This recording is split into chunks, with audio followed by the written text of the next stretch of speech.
দেশ এত মানুষের অস্তিত্বের লড়াইয়ে নিজ উদ্যোগে যে এখানে আসা, তার সেই আন্দোলনটি হচ্ছে সংখ্যালঘু অধিকার আন্দোলন।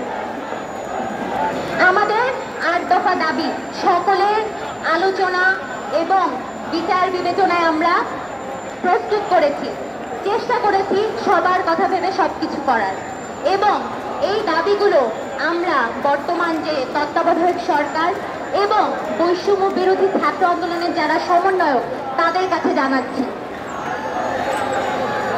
আমাদের প্রথম দাবি সংখ্যালঘু নির্যাতনের বিচারের জন্য দ্রুত বিচার ট্রাইব্যুনাল গঠন করে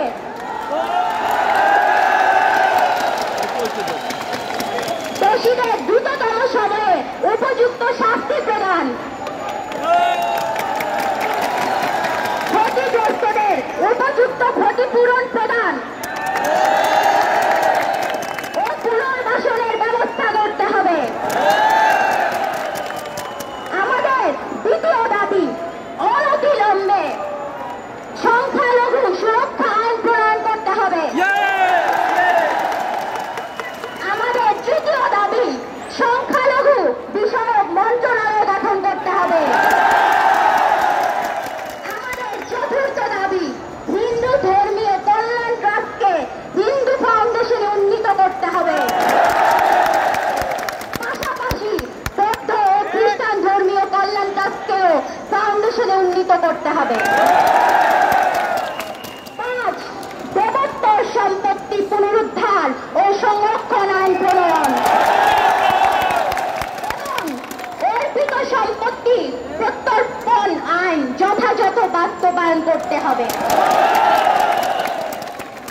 6 প্রতিটি শিক্ষা প্রতিষ্ঠানে সংখ্যালঘুদের জন্য উপাসনালয় নির্মাণ এবং প্রতিটি হোস্টেলে প্রার্থনা কক্ষ বরাদ্দ করতে হবে। 7 সংস্কৃত ও পালি শিক্ষা বোর্ড আধুনিকায়ন করতে হবে।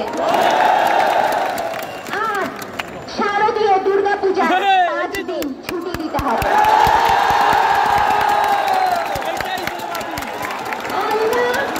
এই কয়টি দাবি সকলের কথা বিবেচনা করে আমরা ঘোষণা করলাম।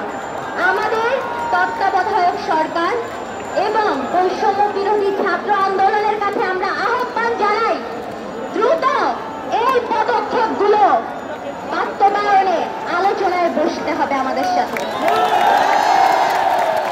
এবং তাদেরকে আগামী 3 দিনের মধ্যেই এই পদক্ষেপ বাস্তবায়নের জন্য যথাযথ কার্যক্রম বাস্তবায়নের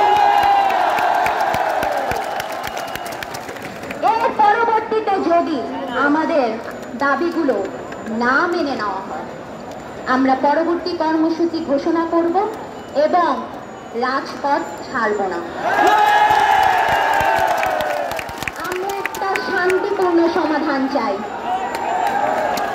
আমরা একটা শান্তিপূর্ণ